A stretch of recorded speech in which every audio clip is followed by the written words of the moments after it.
And we are live. Good morning, everyone, and welcome to our final Audit Tuesday podcast of 2025. And it's an important topic, zero-day attacks and how sloppy identity and access management practices make them even worse. To help analyze this global problem, we have Darrick Richardson, IAM advisor and cybersecurity expert. Also, Garret Grajek, CEO of YouAttest. Greetings, everyone.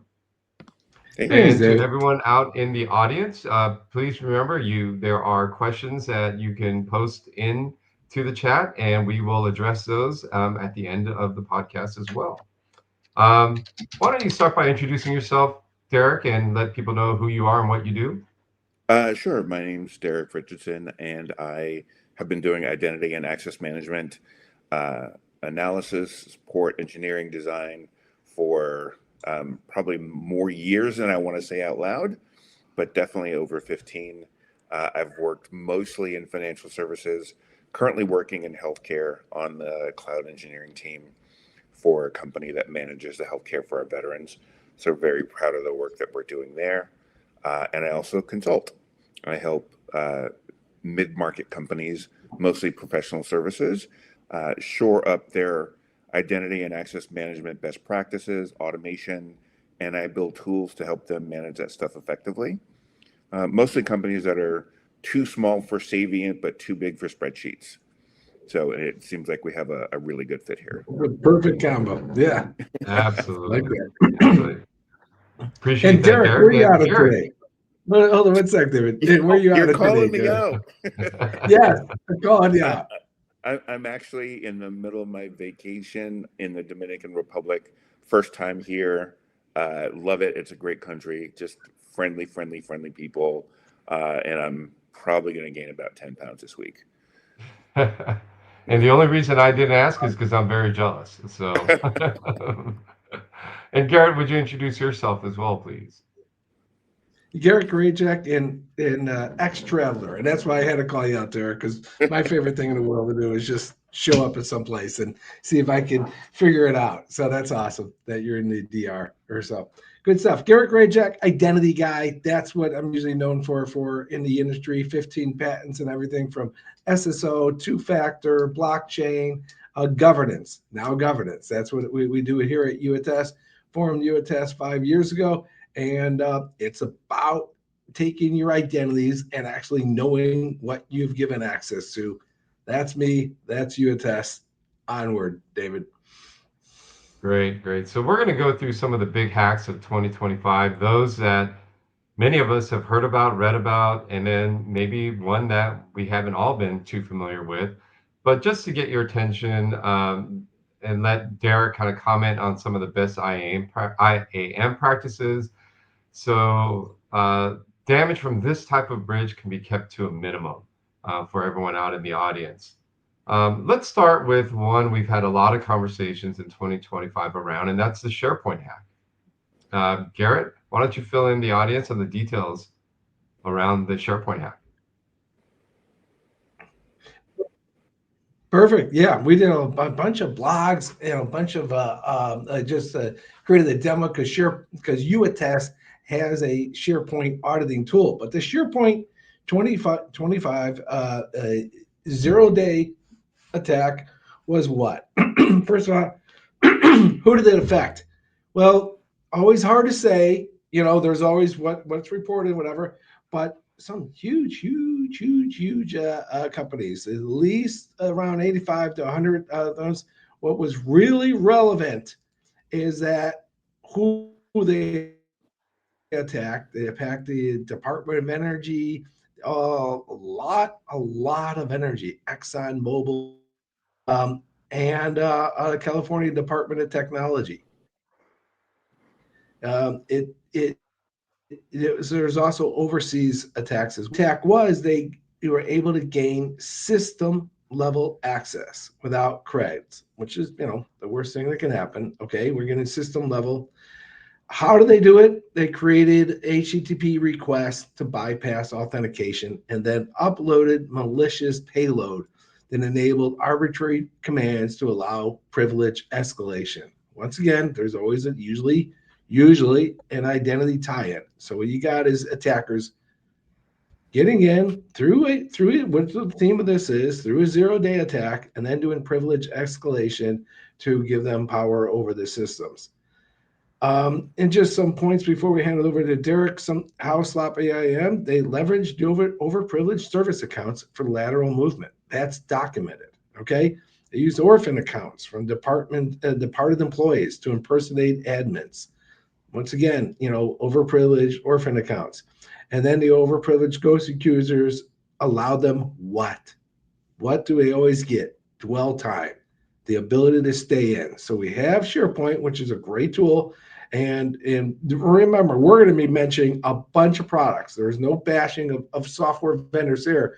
What Darrick and I talked about is 0 days are a reality in our industry, and the sloppy IAM makes it worse. Okay, so that's where we have it. We have the SharePoint hack of this year, where key enterprises, including the U.S. Energy and Nuclear Department, were compromised and probably suspected on foreign adversaries. And we're doing privilege escalation and lateral movement across these enterprises. So, Darrick, from what I said, what's your thoughts on how identity, where they said privileged accounts and overtext is got taken advantage here? Sure. So, and this is you did a really great job of laying that all out.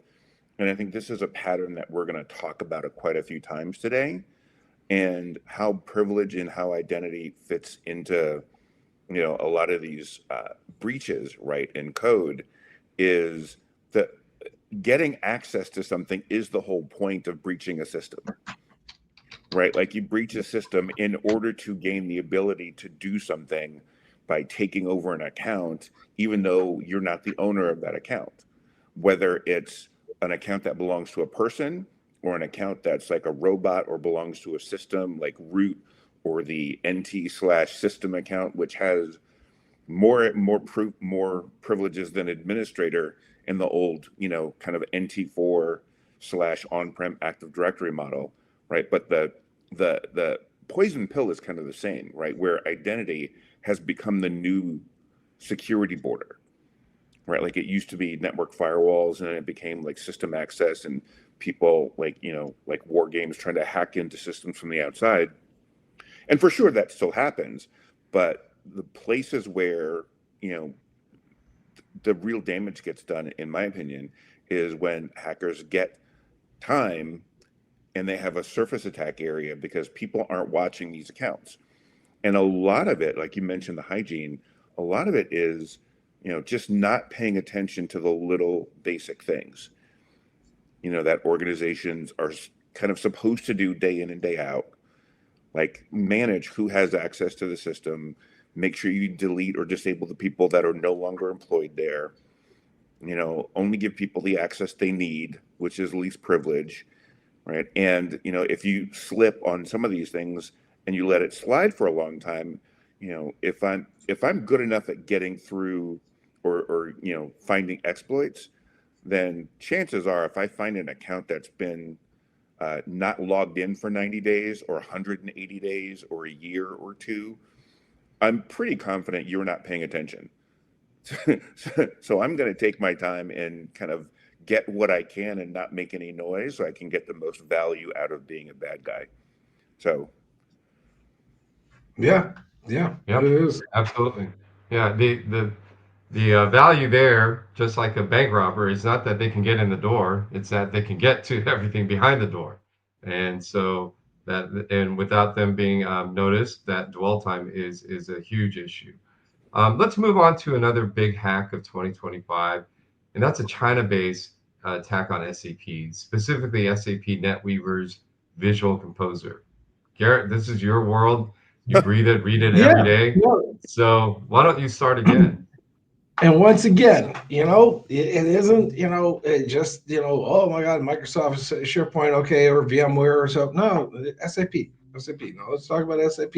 So it is one quantified, identified Chinese linked APT group exploit. Zero-day RC remote control access flaw in compromised SAP systems. A lot.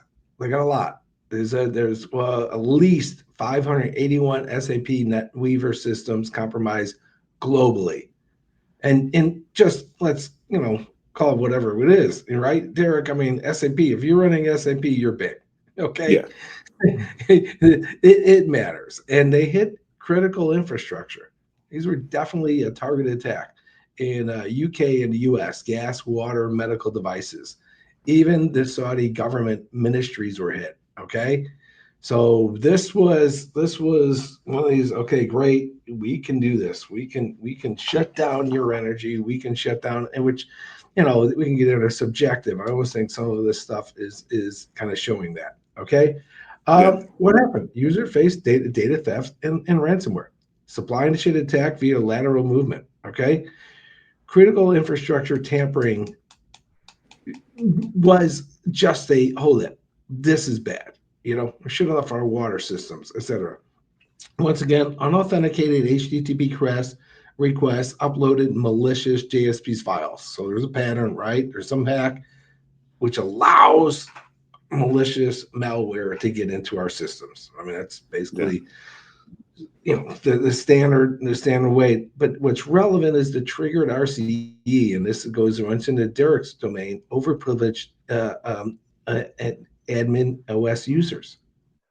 Okay, so SOP IAM was deleted up, and missing auth checks allowed on unauthenticated access, overprivileged admin accounts, and then enabled full takeover. Ghost and orphan service accounts prevented detection and containment. So I'll hand it off to you, Darrick, but it sounds pretty similar what we just overviewed, but this time in the SAP world with a remote and then escalation. Yeah, this is exactly the same sort of symptoms of this almost kind of like system-wide awareness problem, and I kind of want to talk a little bit as we go on about what's the mindset that makes it so easy for these people to take advantage, right? Because all not following identity and access management best practices does is it gives the bad guys a larger target to hit, and it gives them the most opportunities and more opportunities once they do get into to do some damage, steal secrets, shut down services, like you said, Garret. And I think that one of the key things about this whole scenario is all of these things that we're talking about in terms of this hygiene is very simple to do. But I think that's one of the problems, is that it's very simple to do, but it's also the not sexy work. And it's very detail oriented, and it's very tedious if you're doing it by hand, which organizations, I think they treat it like flossing. Like everyone knows you should do it. Yeah. But nobody. That's actually a good name. I'm going to use that someday. There you go. Yeah. Identity floss. I like it. I like it, Darrick. It's just the very simple things of having really clear processes for how you onboard users, how you monitor, how often, what's happening with your user accounts, and then taking regular action to shut down what's just not needed anymore. Right. And we haven't even gotten into some of the more modern approaches like step-up authentication or just-in-time access, like privileged access. Those are things that can definitely be done. But it doesn't really matter if you never change a password or leave accounts after 2 years after somebody's left the company. Absolutely. Any further thoughts on like that? You said, right. And those ghost accounts is what they want. Yeah, no, the ghost accounts. That's it. If they're not identified, and I love it, Darrick. That's why I do these things. Identity floss. We got to go through. We got to review our users on a regular basis, and that's not IAM work. That's pushing out to the actual managers and the actual people who own the resources and say what we're doing. And we'll run a demo later to show how that's done. All right, let's take another one, David. Oh, this would be a Yeah, fun one. let's No let's one talk knows about about that. one that maybe not everyone has heard of, and that's on the other side of the ocean, the Mars hydro attack, where 2.7 billion records were hacked. Garrett, again, your world. Let's talk about that. Yeah, I like this one, and we included this one because the Chinese got hacked. Okay, and that's I mean on this side, whatever news channel you watch, that's not usually reported. That's how prevalent hacking is. The Chinese government hack. Now you gotta have a lot of guts if you are hacking the Chinese government. You live in China, but God bless them. Okay, so primarily use of a Mars Hydro's Mars Pro app, so connected to IoT devices, exposed the Wi-Fi network names of passwords, IP addresses, device IDs, operating system of 2.7 million accounts, 2.7 billion accounts. Got to get my Chinese Yeah. magnitude of scale here. Okay, and Derek, this is so much in your realm. It was basically stated massive misconfiguration of unprotected, unencrypted 1.17 terabyte data, terabytes of data, unprotected, unencrypted. Okay, publicly exposed online. Okay, and Yeah. just set it up for you. They said the IAM breached that from fundamental IDM failures, ghost database, resources left publicly accessible with no authentication, effectively overprivileged accounts ready for anyone, bypass any RBAC system, any RBAC at all. It was just like rock and roll. And I'm not picking on the Chinese, not that it matters, but I'm just saying that's the type of a hack. Hackers always take the low level fruit. I got my certified ethical hacker, and it's like, hey, they're not looking always for the most complicated. Let's compile new code or look at what's available to them. So they say this is one of those, and this is what I always like to say about identity hacks. It's a gift that keeps on giving. So much data, 1.17 terabytes data was taken with all this information that they say these hacks are going to continue with on those resources. Take it away, Derek. And Derek, to your point earlier, this kind of leads into that mindset question that you have, or discussion point, and that is, even with us here stateside, not really understanding everything China's doing, the mindset may not be that different, right? So, would you give us your input on this hack as well? Yeah. So I'm. You might have saw me making some faces. What I got present to was the scale of this hack is like literally 1 out of every 3 people on the planet potentially got their data exposed, right? Got breached, and you brought up some really great points, Garrett. It's like hackers are not looking. They're not looking to make their job harder, so we have to make it harder for them. It's like it's on the surface it's very simple. And in fact, there was just that exposure where T-Mobile just got caught broadcasting private data in clear text to satellites. Nice. Yeah. Like, while that's not like identity specific, I think it goes to the same sort of root cause in the mentality, which is applications are going to have holes. Exploits are not going to stop. People will always be able to find a way to kind of like get in somewhere and execute something.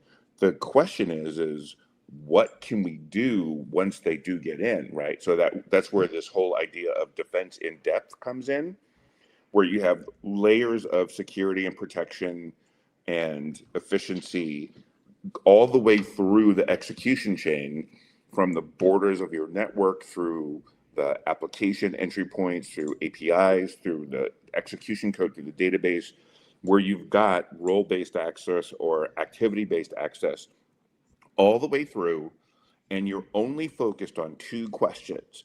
Who can do what to what, and when do I find out about it?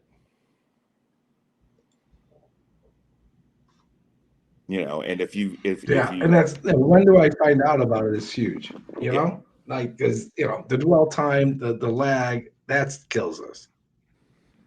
And one of the things that multi-factor authentication does is it pushes that when do I find out about, like it front loads that.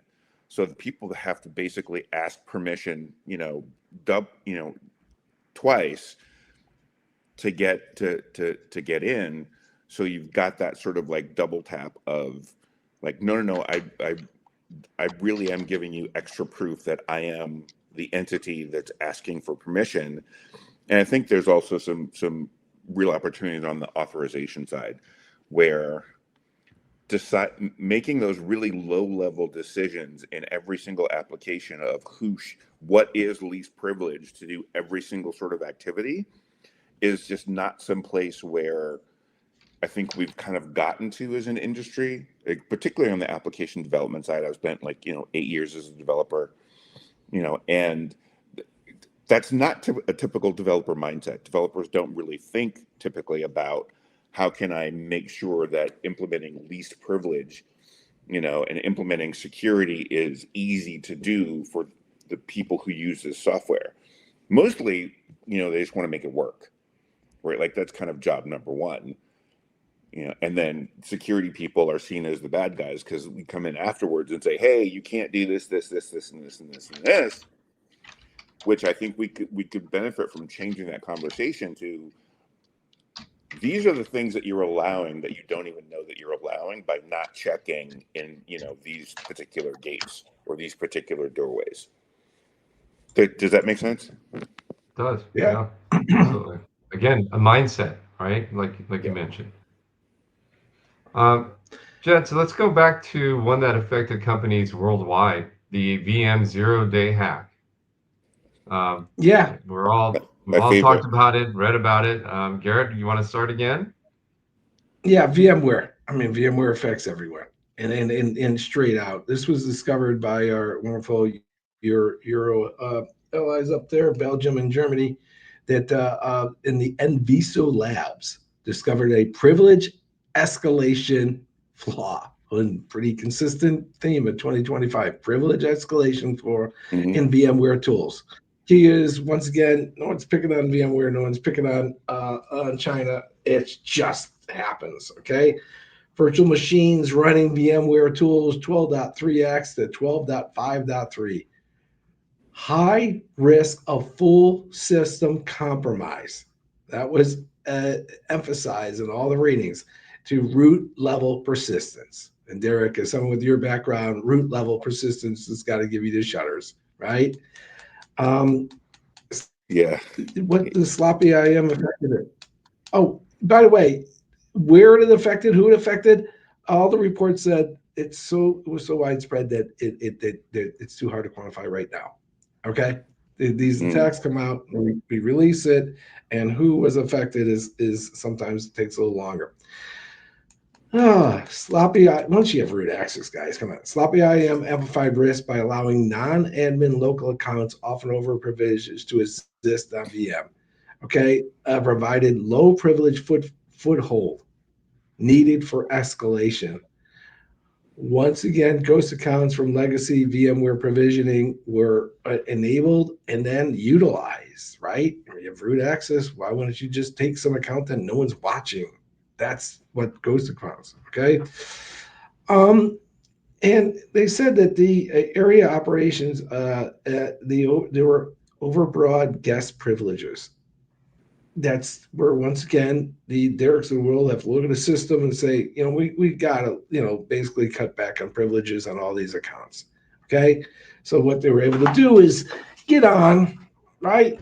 Escalate, take over accounts, and then do their lateral movement. That's what it said. They bypass segmentation and allow them to exfiltrate from the VMs. Okay. So going forward, exploitation still exists on unpatched system. But what the real problem is, the ones that got on, what accounts do they own? Right. What is the legacy of this, of the roots and whatever? I'll let you take it away on thoughts of the attacks on VMware and how damaging that could be. Well, VMware is like a critical part of almost every company in the Fortune 500 and 95% of the ones who are not, right? So it's what a lot of our legacy infrastructure runs on. It it's a big deal, and the question I had when I first, was going through the prep work that you sent here, which was great, was, well, why were there local accounts in the first place? Mhm. Like, why did those even exist? Now, there's a certain part of the VMware architecture and what that's for, right? Like, it's there to help make building servers and virtualizing systems like easier. So you kind of need some pretty serious privileges to make that even work. Um, but that, and there's certain limitations in some of the older versions of VMware. Again, not to knock them, it's like they were groundbreaking at the time, but I think the sophistication of attacks has gotten such that we have to start thinking in from an architecture perspective of building in RBAC capabilities so that the VMware services that don't have to run as root, which by the way, shouldn't be any of them in my opinion, but for certain use cases that's not really avoidable. But then, when you do have those cases where you have super privileged accounts doing things that are required because that's just the way the application works, then you've got to have that defense in depth where you're watching, logging, you've got activity alerts, you've got monitoring, you've got, and maybe this is where AI can come in and help us a little bit because, again, this is all the very unsexy work of doing those little hygiene things that are quite frankly tedious, and which is what I think one of the major reasons a lot of organizations don't really do it religiously or reliably. Yeah, Thank you. checking your permissions, checking the accounts, checking for ghost accounts, and checking what the accounts are doing. Like you said, I feel the same way because YouAttest is an audit tool. Local accounts are hard to audit, and we can do them, but it's much more system friendly and system wide if you're using global accounts. Yeah. Yes, yeah. Absolutely. Let's switch to our friends over at Google, gentlemen. So Uh-oh. what happened at Google this year? And we're going from billions to millions, but it was 2.5 million contacts leaked over at Google. It's certainly not the scale of what we've been talking about, but it's Google. So Garrett, would you kind of I expand on included that? this one just because I have great faith in the cloud. I think that we can't scale without the cloud. I don't care if you're an AWS or a Azure or a Google, but it just goes to show that even they get hacked, and what they get hacked on is something you all are using. They got hacked on their Salesforce CRM.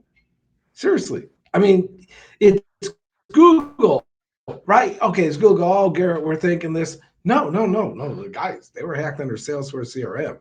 Okay, something that y'all use. I don't care if you're a HubSpot or a Google or whatever. And they sold 2.5 million records out of the Google CRM, which we all can relate to.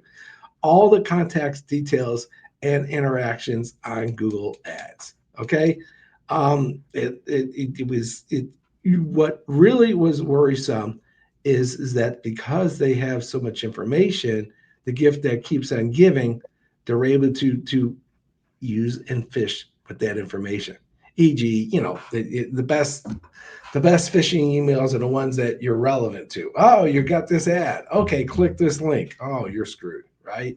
And it was a professional hacker group. It was identified to the Shiny Hunter group, which I did some research on how they figured those out. And they always just look at what kind of signatures they use in the hacks and what they do. It's not like they're telling us who they are. Okay, but the real problem of that is that they got this information, and to go forward on this is they see a surge in phishing attacks of those 2.5 million users. Okay, and the sloppy IAM, before I hand it off, is once again overprovisioned employee accounts with broad Salesforce access. We got a Salesforce audit too, by the way. But I hand it off to you, Darrick. Once again, broad access is what what made the penetration much more, global, much more painful. Take it away. So I mean, this is kind of like just it's almost like a bad breakup song at this point, just all the and here's the thing that shocked me about the Google hack. I got to be honest with you, or the breach rather, is Google has all the budget in the world to deal with Exactly. Like I like that, Darrick. That's why I brought yes. Yeah. Yeah. So this isn't like, we can't afford this is just not part of the conversation, because these are things that you can do, with some forethought and some planning and some knowledge and some expertise, right, to kind of show you the way. And then once you actually get your process down, you can automate it, whether it's YouAttest, whether it's like, whatever you want to use. But again, this is like just people just not doing the simple things.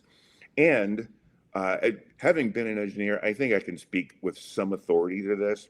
And I'm not speaking for everybody, but maybe close, right? Which is sometimes you just got to get the thing installed and you got to get it working. And there's a reluctance to kind of dialing back the permissions to what's appropriate, because now that you've got it stood up, developers are trying to develop, the business is trying to release products on top of it, and we're kind of off to the races. And then infrastructure and cloud teams are on to the next product, because that's the nature of business competition, or at least that's the way it seems in the back rooms, like in the trenches. But this stuff is just going to keep happening as long as we, as a collective community, just don't put our attention on, doing these like basic hygiene things. And just as an aside, almost at the same time, the KLM Airlines got hacked through this exact same component. Wow. So they have Google Ads data and like airline passenger data.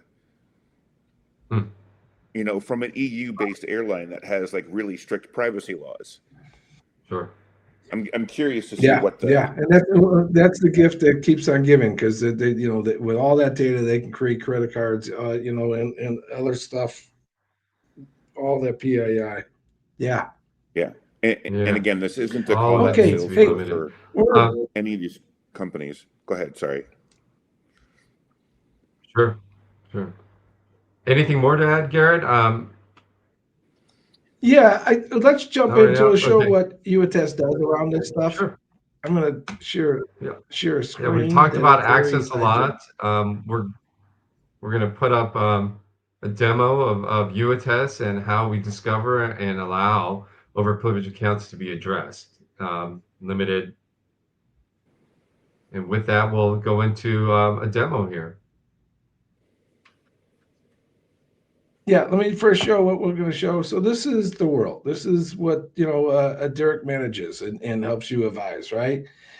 You've got all these identity stores, you get all these compliance measures, regulations, guidance, and someone's control. This is where YouAttest comes in. We imbibe all your identities. Okay. Should be showing. Are we showing? Not on my end. Anyways. Yeah, StreamYard is showing. I'm seeing only R3. Okay, let me just redo. Here we go. Share screen, and there we go. Yeah. Okay, you guys see that? There you go. Add to stage. A great product, StreamYard, but there you go. That was just me. So here it is. You got all these identities and you got all these regulations, and someone is struggling, and this is where Darrick can help out. Okay. You can utilize YouAttest to imbibe all your identities, all these things that we talked about. Okay. All these things that we talked about get imbibed into the system. Okay. And then what the manager does is, this is what Darrick can do for you. It's just hit a few buttons and it pushes out an attestation, automates an attestation. We do companies that have 100 users. We do ones that run 11,000 users and 900,000 roles through this product.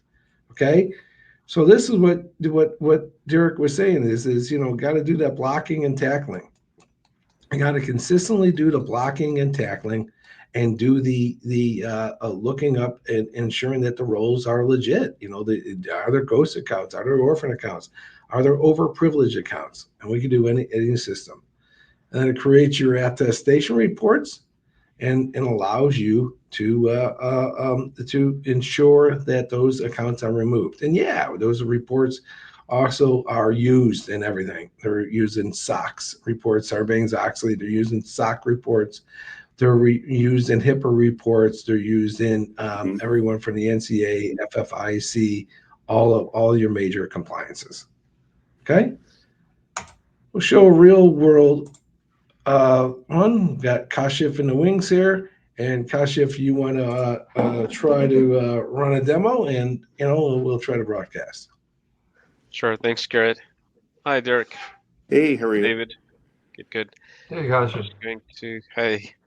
Just going to figure out how to share my screen now. Here we go.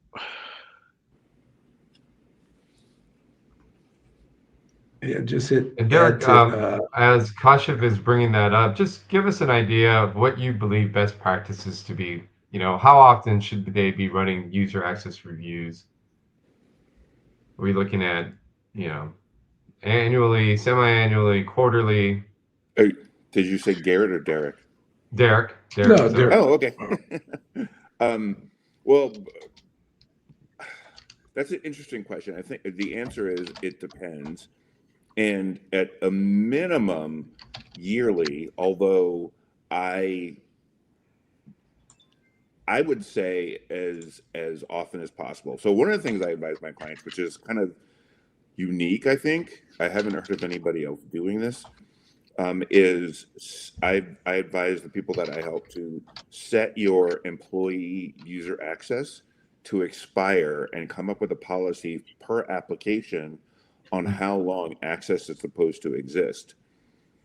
Like even your full-time employees, even people that you plan to be there for years and years and years, that access should expire at least on the anniversary of their employment, so that you have to address, right, does this person still need this? Even if you answer yes for the 10th year in a row, it's getting looked at and it's getting attention and it's getting eyes on. Now, that having been said, my preference is that you first start with onboarding and offboarding, making sure that offboarding happens consistently as close to immediately as possible. And that includes temporary contractor accounts. And I mean, I would love to see that happen in real time, if not on a monthly basis. Just ping the manager over Slack, hey, does this person still need this? Is this project still even happening? Is it complete? What are they like that, right? And then if it's done, I think quarterly is probably a good number for most organizations. Although, if you're a really large organization, I think that's aggressive. So it's the it depends answer, and I sound like I'm kind of like, and Darrick, I have to jump in there. Yeah.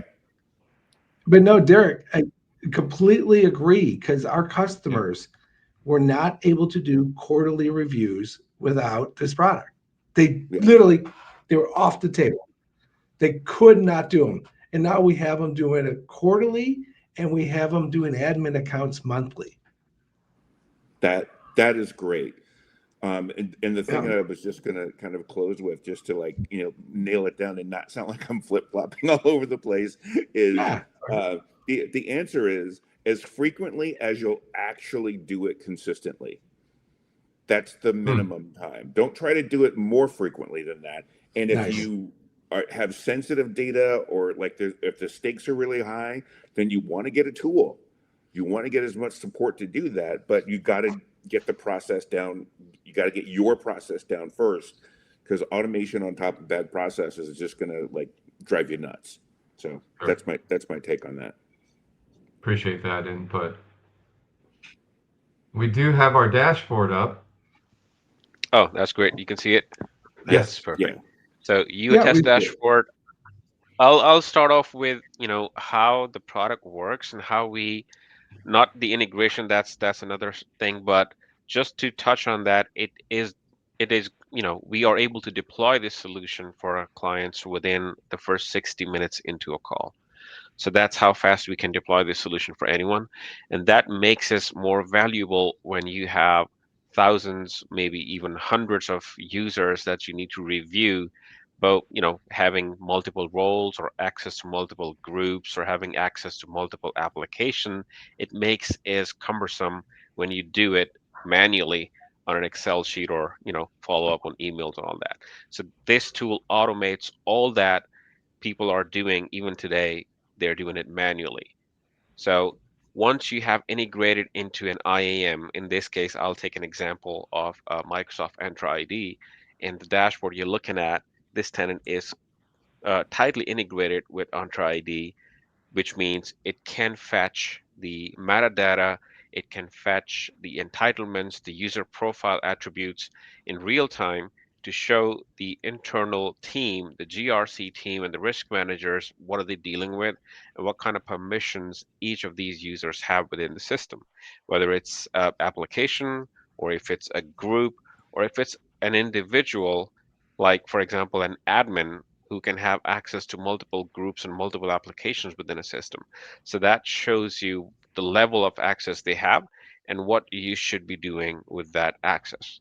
Um, I'll just take an example of an auto audit which runs in case the tenant is integrated with your IAM, and it lets you create these use cases. You can create an application audit to see who can access which application. It's not the application level permissions that they can do here. There's another way to do that, but this is only the authentication into an application to use that resource. Who has that access? It can fetch groups and their users, their members, and their privileges, and it can also target individual users. I'll just go ahead and try the group audit because that's most of the times that's being used by the GRC team, because privileges are granted to a group usually, and then anyone who is a member of that group inherits those permissions, or when he leaves the group, well, that's the time he will no longer have those permissions because he's no longer part of the group. So I'll just put in a name here just for this demo, and most importantly, just choose the due date.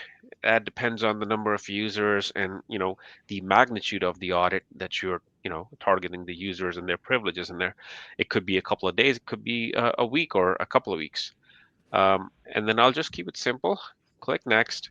Now here I can target any group. For example, if I want to target finance, or if I want to target multiple groups in there, finance, account receivable, payable, payroll, anything, you can have those multiple groups added to this particular audit and just run it because we are plugged into the IAM.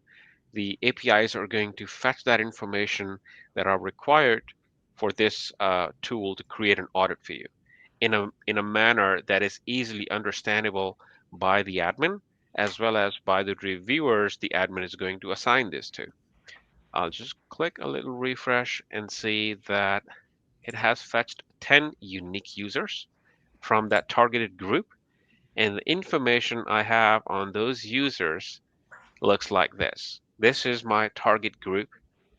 These are the group owners' information, who owns that group, so that later on when we decide to involve any of these people into the attestation process, we know who to send this out to. Then on the user side, the primary information or the attributes you see is the username, the email ID of that user, which we are using as the unique identifier in the audits, and then who is the direct supervisor or manager of this user in case you need to send this off to their respective managers for review. The rest of the details, just to save the real estate, it's important, but we have hidden it under more details that shows the title of the user, if there's any description of the group, last login date if it's being provided, last password change date, user role, very important, user status, whether it's active or inactive, and users manager. Now Yep. that the admin has this information, he or she should not be doing everything on his own. He or she should be able to delegate this out to their respective reviewers and ask them to give their feedback. That could be done in two ways in YouAttest. One is the auto delegation way of doing things. It will pick up the information for who is the direct line manager of these users and who is the group owner. Then you can choose between either of these two to make them as your reviewer. Can Or can I ask a quick please, question? sure, Is that Derek. okay? Okay. Yep. So I think it's important to touch on, like, how does YouAttest know who the manager is? Right. So it's all defined in the IAM. When you go to the user profile, every user reports to somebody. There is a structure, there is a hierarchy, and reporting line mentioned for each profile in there. So that's where the tool is picking that information from and bringing it into YouAttest to be able to do these auto delegations to these Right. managers, and that's where Great. it's coming from. Cool. Yeah. And is that in the Entra ID in this particular case? Yes, it's an Okay. Entra ID, it's an Perfect. Okta, it's in any IAM, you name it, they have this reporting line feature there. And if Yeah. it's populated, if the information is there, our APIs are able to fetch that Yep. information and those pieces into the audit. And this is one of those really key things that I try to help people understand is that information has to be put in the directory in the first place. Right, Like, you'd be right. shocked at how many companies don't even do that much. I mean, there is no case of saying, well, we have automated something. How have you automated if you don't have the information into the Right. right place? So yeah, it's 100%. important. So that was auto delegation, where you have the information for the owner and for the manager. Let's say, well, somebody says, I don't want to assign these users or any of these, maybe two of these users to these managers. I have a compliance person who should be looking at this, or I have a security personnel or team looking into these reviewers. How do I assign it to them instead of these reviewers, these managers and group owners? Well, we have automated that too. Instead of going for the auto delegation, in that case, you need to go to the manual delegation and put in the users that you need to involve in this process. You can do up to 5 users in there, multiple users. It can go up to 5 different people, either at the same time or whoever comes in first to become the owner of the audit. So you can have it both ways. Automated way of picking up who's the manager of these users, or deciding who should be reviewing these yourself. Once you have done that, let's do the delegation and show you the next screen. I'll just pick the manager from here and confirm. Now the tool has started pushing out notifications to these respective managers, which you will see when I refresh the page. It will be here under delegated actions that you will see who has been assigned to which reviewer. Now you see the blanks. That's because there was no information in the IAM about who their manager was. So Mm, those are blank. And that's where the manual delegation can come in really handy, where you can decide, well, these two people that we haven't defined the manager for, these should go to this person here. So we can do that. Now, great. what the other person, the manager on the other side, he gets an email notification or a Slack notification along with the link to the audit, right? And I'm gonna have to stop my screen here because that's a different screen I'm gonna show. So sorry for the inconvenience, but I'm still learning about this tool. And you can let me know, David, when you see my other screen.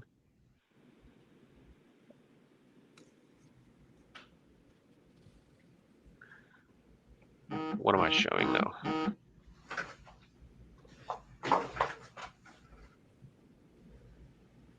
Please bear with me. No worries. There we go. Why don't we do this? We're good because what Kashif was about to show. No stress. Let me see. I got it. Here Okay. we go. Look at You're that. up Look now. at that. Gosh, this Yeah. guy. So You rock. that that's the manager screen, right? And here's the email in real time. That's the notification that I just sent, being the admin. So he sees this notification, gets the link, goes Mhm. into that link, and it takes him directly into the audit that he's been assigned by the admin. But this time, Yeah, and unlike an this is the admin, he will automation that only be they able to that they see, need. Yeah. yeah.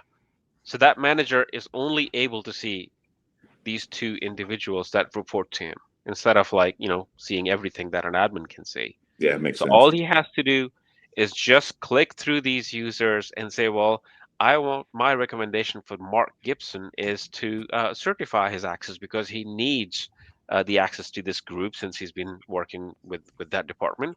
But this Hmm. person, sure, either he has left the company or he has changed departments or changed roles. In that case, he doesn't need access to the finance group. He's a part of something else now. So I would like to revoke his access immediately. And that goes with my recommendation with my name on it, and it's all time stamped. So Right. when I do that, this is all I have to do. The only manual thing that I need to do as a manager is to put in a comment to justify my recommendation. Why did I revoke this person's ID? And that's it. That goes into the report, and the auditor, looks at that report, and then he'll bother you for something else. So, but he's clear on the audit.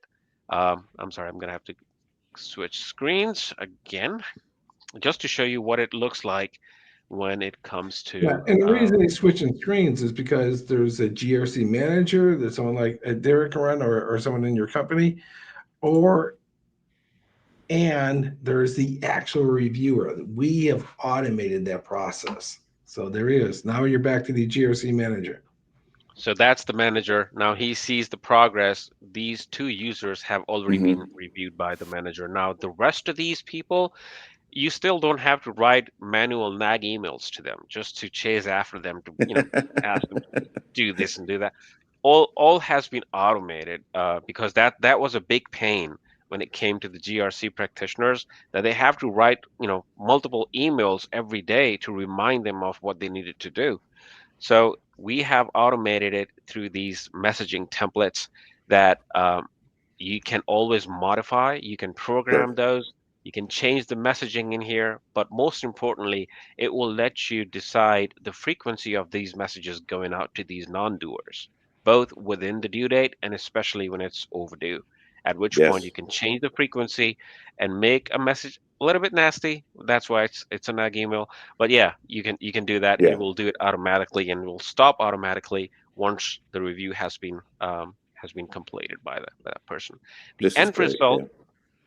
end result is either you can execute these revocations from within YouAttest into your Entra ID by the way of executing revocations here. It will ask you, what do you want to do if you have any revocations in the audit? Do you want to apply those to your group or application if it's an application audit, or do you want to apply it to your overall user access into the IAM? Whatever you choose, the tool is going to execute revocation in a way that the user access is suspended within your IAM, or the user access is deactivated inside the IAM. We don't delete or remove the user. That's the job for the internal IT team to go in there and decide for themselves, following the protocol, that after 60, 90, 30 days, this ID should be removed for good. We only deactivate or suspend that user from getting access to that particular group. And the end result is the report either in PDF or in the CSV format that shows you the whole journey of the audit instead of just showing checkboxes on an Excel sheet and it was marked done without any history going into it. Yeah. Garrett? All right, let's wrap it up, David. That was great. Yeah, we really appreciate you doing that, Kashif. Derek, just for the sake of time, how can everyone get a hold of you? Sure. So the best way is email. It's info@greysolve, GREYSOLVE.com. Or you can reach out to me on LinkedIn or X, Darrick Richardson on LinkedIn, and Darrick Speaks on X. Great. And Garret, we can be reached at YouAttest at youattest.com, or just email us at info@youattest.com. This recording, along with everything, all the other Audit Tuesdays for 2025, are available through a number of different resources, YouTube, LinkedIn, on Apple as well. So please find us. And if you missed anything here, feel free to email us, email Darrick. Again, we appreciate your time, Darrick. Kasha, thank you very much. And to the audience, have a wonderful end of the year and looking forward to a successful 2026. Great. It's been a pleasure. Thank you for inviting me. Thank you. Great stuff, Thank you. Darrick. Enjoy in Dominican. All the best.